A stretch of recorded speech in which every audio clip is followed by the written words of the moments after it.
When I joined the company, they hadn't had a single product release in 2 years. So within about 6 months from my joining the company, we changed things around, and we were able to start producing product releases every 4 weeks. 4 seems to be a magic number, but that's the number that worked for us in both companies. And what I'd like to do is start telling you about how we did that. It all starts with asking some basic questions. And then both companies, the first thing we did was we asked simple questions. The first question was about relevance. We talked to all the users, talked to all the stakeholders and asked, what is it that we should be focusing on?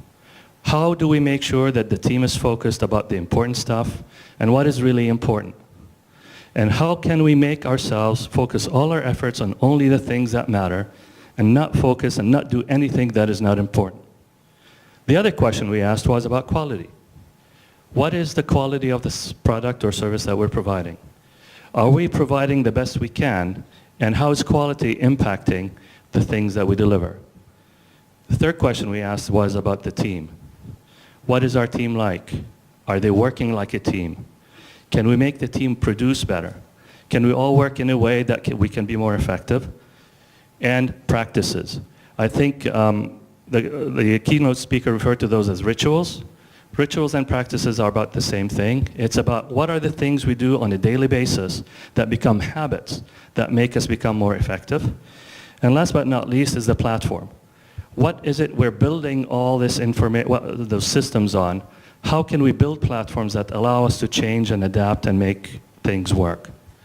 So by starting with those 5 questions, they're 5, yeah? By answering those 5 questions, you can start digging deeper into how you can make things happen. So when I moved to that software company, the first thing I did was I asked some questions about relevance. What do you think was the first thing I did as VP of engineering there? I solved that problem, yeah. I actually talked to the VP of sales. I went to the VP of sales and said, okay, Mr. VP of sales, what is it that we sell here? What is it, the product that we do? And he was very proud of it, and he said, well, you know, we provide this product that manages Oracle databases, and we support 3 flavors of Oracle database on 4 platforms, or on 4 operating systems and 3 hardware platforms. So I started thinking, that's about 36 products, 36 versions of the same product. So I started thinking, that's a lot of product. So I thought of the next question. Can anyone think what it was? Which ones are you selling? He said, well, we sell them all. I said, really? He said, yeah. We sell 90% of Oracle on Dell on Linux, and then the rest of them on all the other 35. I said, So I have 36 products to support, 36 code bases to maintain, 36 times every bug I have to manage. Do you mind if I kill them all and keep just one? And he said, yeah, why not? So the first thing we did was reduce the complexity of the product from 36 down to 1. And what impact did that have on the business? 0, right? So the first thing you need to do is think about the focus of the areas that you're looking for. Then the next thing I did was went and talked to the engineers. And I asked them, what do you guys do on a daily basis? And their answer was, well, we can't keep up. And the answer is why? Well, we're always being asked for all these new features that we need to bring in, but every time we try to fix a feature, we add a new feature, all these bugs start coming in the way, and we start to have to fix the bugs that are in the way so we can add the new features. So I asked, so how many bugs do you have? Any guesses? They said, we have 2,000 bugs. I said, what? I said, 2,000 bugs. I said, well, if you have 2,000 bugs, why are you working on new features now? And actually, I did something that was quite controversial at the time, with the salespeople pushing us, with the CEO pushing us, with the board pushing us to produce more product. I said, no more new features. We're not going to do any new features until we fix every single bug in the system. So we spent the first couple of months cleaning up the system. And I did something else. Then I said, okay, how come we have so many bugs in the system? And the answer is, well, I went to talk to the QA manager there, Sharon, and she said, well, nobody listens to me. I said, okay, we're going to change all this. What we're going to do is we're going to make quality assurance the gate to every release.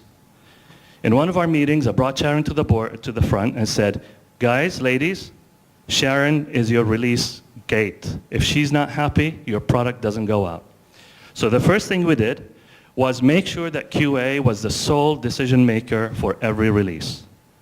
But we did a few other things as well. We made sure that we had source code management. And that seems like a trivial thing, but when you're talking about 36 versions of the same code, which by the way reduced down to one, having source code management is critical. We made bug fixing a priority, and basically what we said is we don't release things unless all the bugs are out, and we insisted on user acceptance testing. Why? Because even if we as engineers think that it works, unless the user is happy with it, it doesn't really matter. But you might start thinking, well, if you want to have zero defect software, you're going to spend all your life fixing bugs and doing nothing. So we took some risks. And we said, listen, we understand that you can't have zero defects. We understand that you can't fix every bug. So let's take some risk and put some thresholds about what we want to do, and let's come up with some rules. We will say things are done and clean if we don't have any P1 bugs left, and if through testing we don't find any new bugs. To us, that's the point where we think, at least in our environment, where we felt that was the optimal time to say that we have good enough code. Why? Because we know we're going to iterate and we're going to do some other stuff. And the idea here is this. Make sure that you have clean code, but don't spend your time becoming perfect. Okay? Then we also focused on the team. And to me and to both companies I worked for, basically it's the people that make the difference. It is the team that makes the difference. And so when I was at the first company, which was a startup, we excelled at hiring good people. And what we did was we hired people for attitude, not for skills. Of course, you want some basic skills to be there, but the skills you don't have, you can develop, or you can buy through outsources or partners. But the attitude is what's critical. So we had a very, very extensive hiring process. Our hiring process involved everybody in the company when we were small, and then larger groups when we were smaller groups when we were bigger company. We made sure that everybody interviewed everybody, almost, until we couldn't because we were too many. But then we'd have hiring committees hiring everybody. And by the way, the engineers were hired in the hiring committees for engineers include people from HR, people from sales, people from operations, people from marketing, people from finance. Why? Because we wanted people who fit in the team.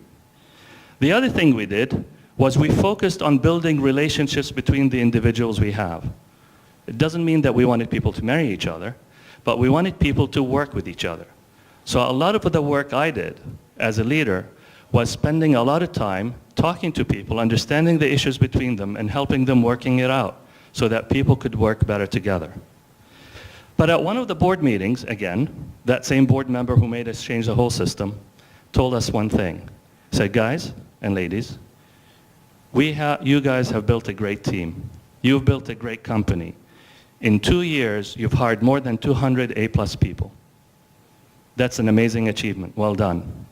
But then he gave us the sandwich. And the sandwich was, but that's not good enough. And we started thinking, what do you mean it's not good enough? Any thoughts? He said, there's something more important than hiring good people.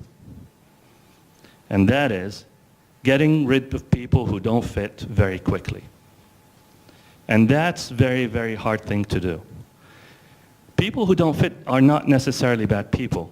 They just don't fit in the environment you have. And if you want an environment where people can collaborate, people can work together, people can build relationships together, people who can work as a unit, then you need to make sure you have a coherent team. We also introduced practices, or what the previous speaker mentioned as rituals. And I've mixed up a whole bunch of things here that I'd like to share with you. Some of them are rituals, some of them are physical things. But the first thing I did as a leader in the environment, we had the opportunity to move from one building to another. So the first thing I did, I said, okay, no more walls. Nobody ever has an office. When I first did that, people got mad at me. The engineer said, what do you mean no offices? We need space to think. I can't think with noise behind me. I said, okay, we'll have lots of small meeting rooms where you can go decompress, where you can have meetings, where you can go and think. But between us, no walls. In fact, we didn't even have cubes. We have desks with very short barriers. So we moved to the building, everybody being grumpy. Within 3 months, they were so excited about it. In fact, they started moving things around, and they started working together. Why is that important? Because there's a lot of informal conversations that happen, a lot of informal knowledge transfer that happens when people talk to each other. It's so easy to be typing on a keyboard and then think, I wonder what I can do about this, and turn around and see your colleague and they says, do you know how to do this? Or better yet, it's happened to me when I was a programmer, I start using bad foul language, getting mad at something, and somebody say, what's wrong with you? Let me help you. So having open space is very important. The other thing we did is try to reduce the use of email. One of my favorite rules is, if you're mad at somebody and you feel like you have to send an email, don't. Get off your chair and go talk to them. And I think there's a lot of reasons why that's important. Because one, because email does not convey all the messages you want. And secondarily, I think having a face-to-face conversation starts building those relationships.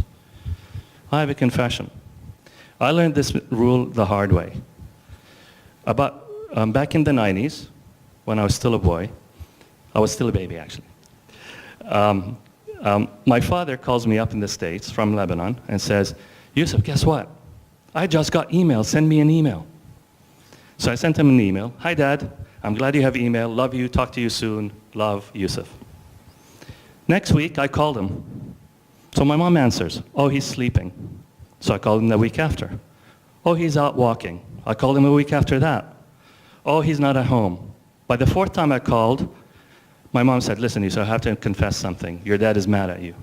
I said, what do you mean? He said, you were so cold with him on email. Don't ever do that again. And all I was trying to say, hi Dad, I love you. So you have to be careful with the use of emails. Emails are they have their use, but if you feel like you have to send an email, just don't. The other one is, one of the first things I established, or we established when I moved to the second company, was establishing common time. In the States, how many of you work for a company with flex time? You know what flex time is. People can come in and go whenever they want. I think that's a great feature, and I think almost every company should have it. But we had a problem. People would show up at 9 and leave at 4. Others would show up at 1 and leave at 3. Some would come at 7 and leave at 10. I said, listen, guys, I'm not going to force you to come in at any time. But I got the whole team together and said, we need to make sure that all of us are in the office for at least a critical amount of time every day. And we agreed that we needed everybody to be at the office for 6 hours. So we said, okay, we have flex time, but nobody shows up after 9, and nobody leaves before 4. This way we made sure that we had enough critical mass of people so we can talk, we can collaborate, we can not exchange emails, and we can work together. The other thing we did was we set up a war room. By the way, is everybody still awake? I can't see you guys. The war room is very much the kind of room that the previous speaker talked about, where we had everything on the wall. In fact, when I moved to the company, they didn't have a place to do it. So guess what I did? I hijacked the cafeteria, went to Home Depot, bought one of those bathroom boards and turned it into a whiteboard. Actually, we bought 2. And we put all those architecture diagrams, all those bug lists, all those project plans, everything we needed to know about everything we did on that wall. And based on that, we started having daily stand-up meetings. I have to confess, they did not take 6 minutes. They ended up taking about an hour, 15 minutes. But it was a very critical thing. Every day at 9 o'clock in the morning, everybody would show up, and we'd talk about the plans, we'd talk about the issues, we talk about the day before, we talk about what we're going to do tomorrow, today, and what we're going to do move forward.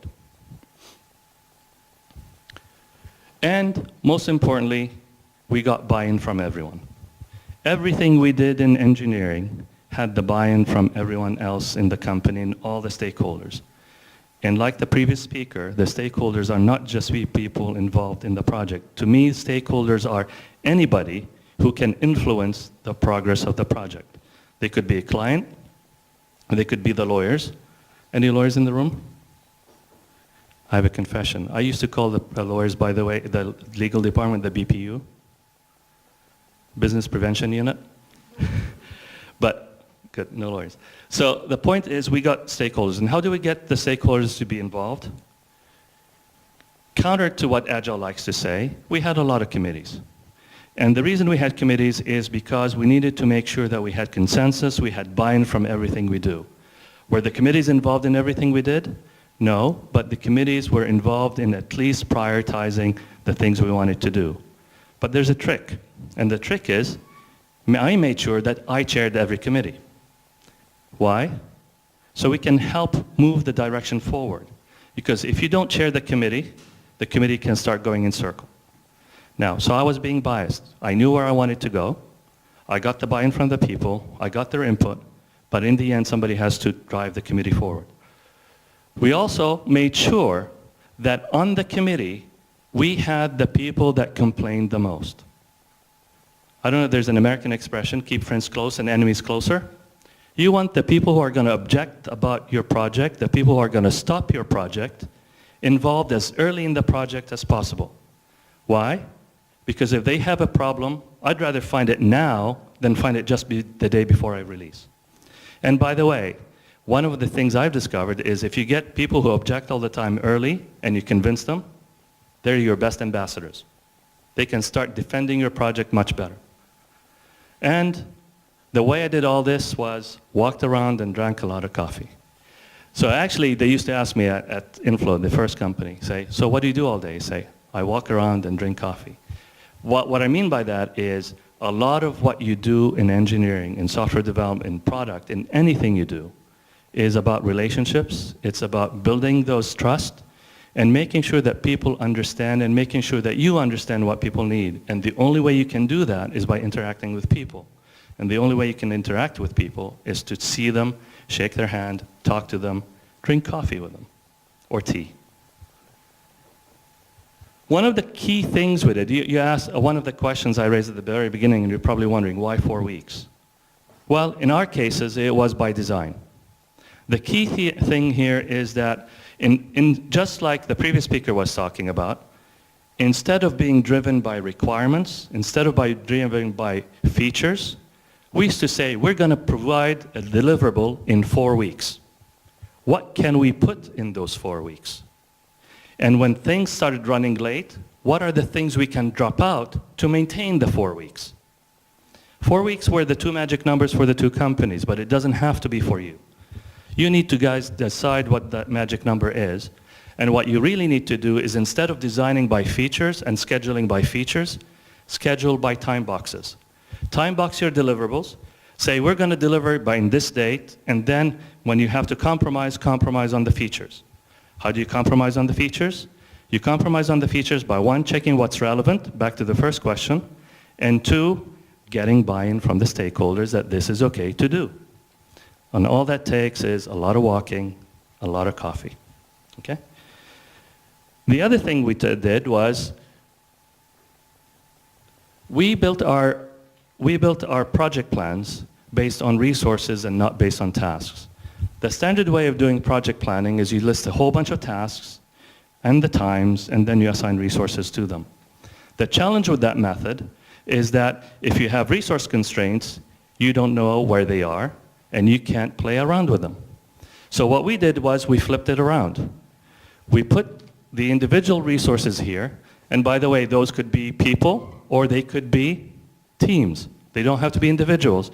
And then we assign the tasks to each team, and then when things happened, when change happens, does change happen at all? All the time. What we did is we said we play Tetris. So we started moving things around, and now I'm changing tasks around based on the resources I have. So if one task becomes more urgent than the other, I just swap them around. If the resources are interchangeable, I could swap the changes between the resources. So I still don't know what the name of that tool is, so I call it Tetris. If somebody can find me the name of that tool or tool that makes me do that, please let me know. Yes, it's been 15 years. And then what we did was once we had the middle plan, no, Excel doesn't work that well on that.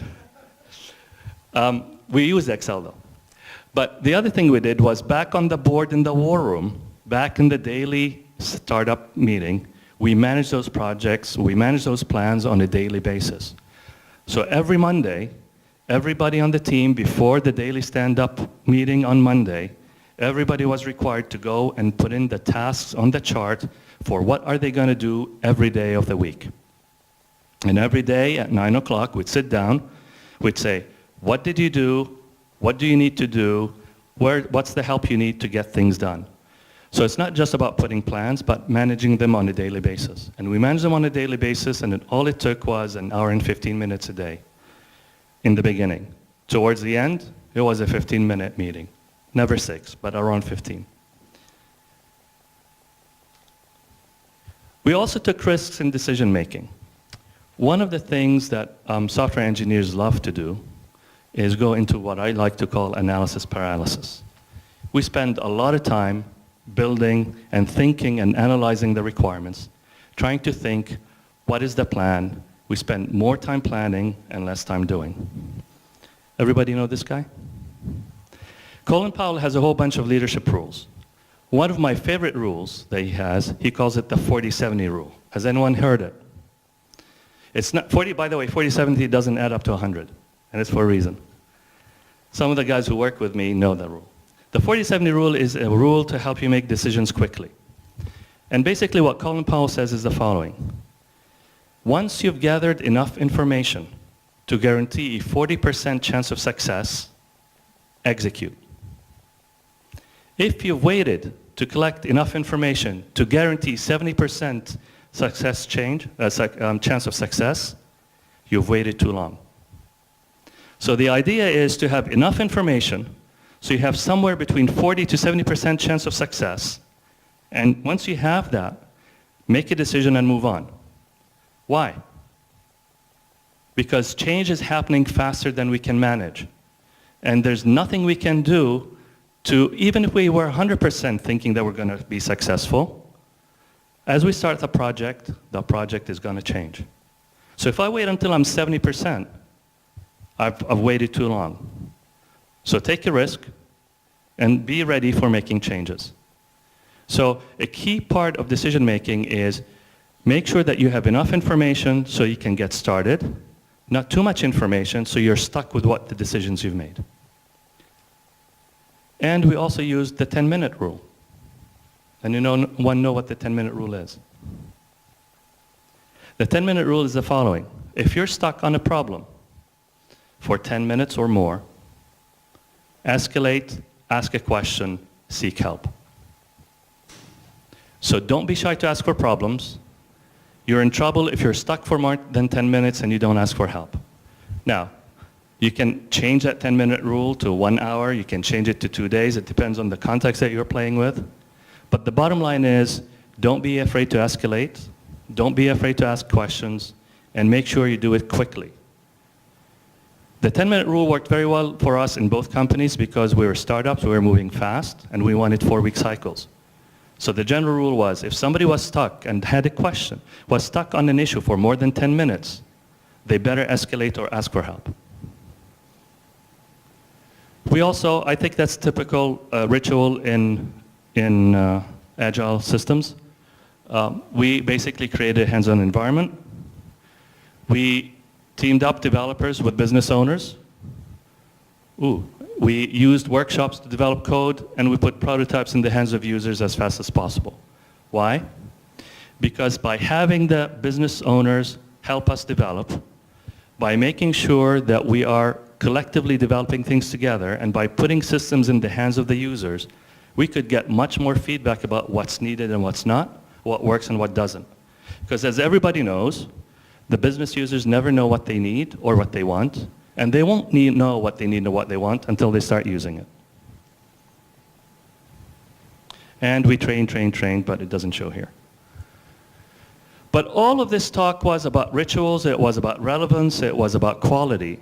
But there's one piece missing, and that is making sure that the platform we're building on really is flexible.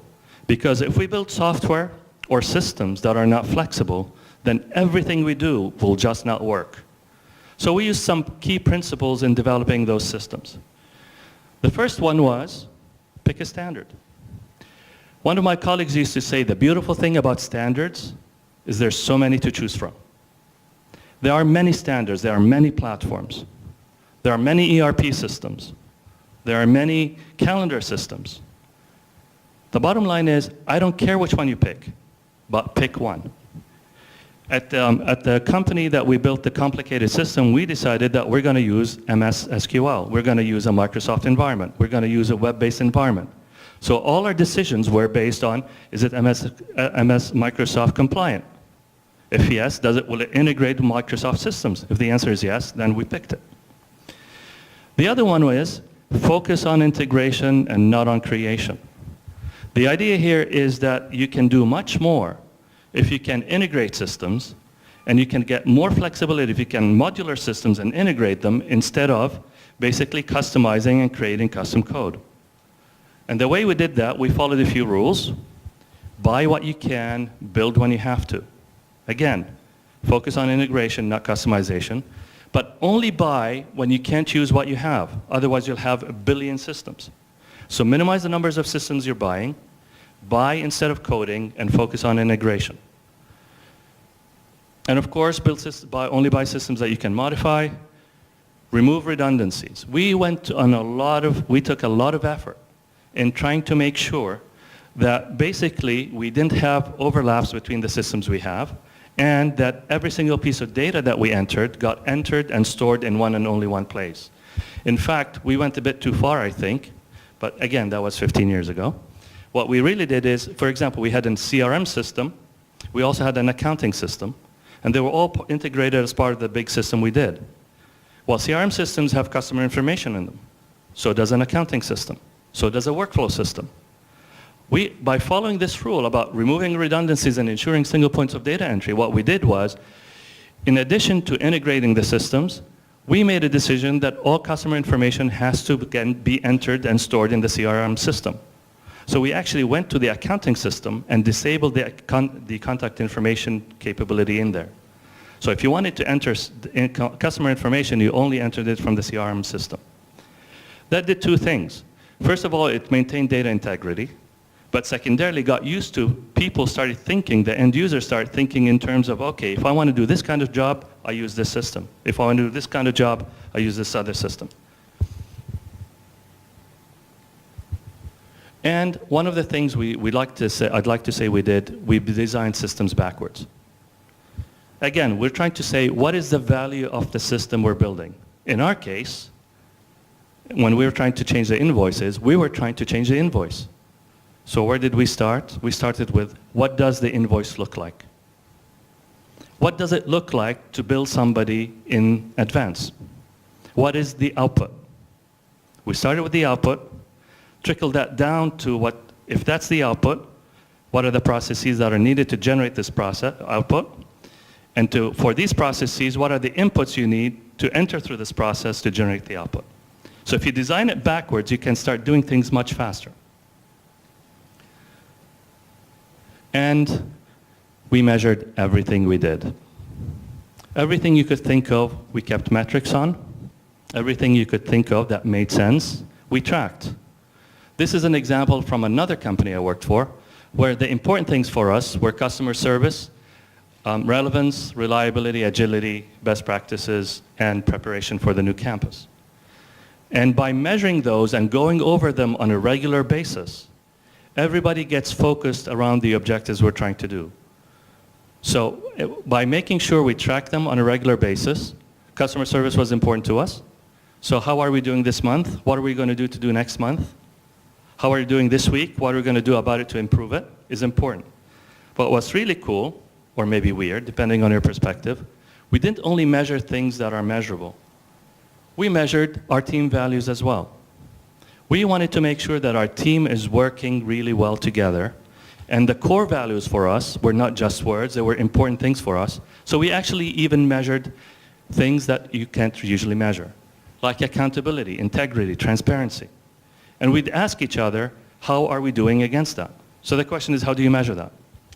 In this example, what we did was, once a month, we'd send a survey to the whole team, say, each of you evaluate how we as a team are doing in terms of accountability. Each of you evaluate how we're doing in terms of integrity. Then we collate the results, share them with the team, then have a discussion about what are we going to do to improve those areas. The interesting thing is, those scores started low, and they started going up. And they were done by the team, not just by me. So the bottom line is, in order to do things fast, you have to focus on the basic things. And they are, make sure that you deliver small value fast, make sure that you avoid rework, develop a collegial team, institute best fit practices, practices that make most sense for your organization, and build a flexible platform. And everything I talked about basically was based around those. And before I leave, I'll just leave you with one small story. And does anybody know the drunk story? This policeman is walking by on the street. He sees a drunk digging in the sand. So he asks him, what are you doing here? Says, well, I lost my keys. So the policeman says, can I help you look for those keys? He said, sure. Go look across the street over there. Said, wait a minute. You're digging here. Why do you want me to look for your keys over there? Says, because that's where I lost my keys. Said, then why are you digging here? Says, that's because where the light is. And the point here is, what you really need to focus on is the right problem, not the easy problem. The right problem, not the obvious problem. And the right problem is not always the obvious problem. So if you focus on the right problem, you'll get there.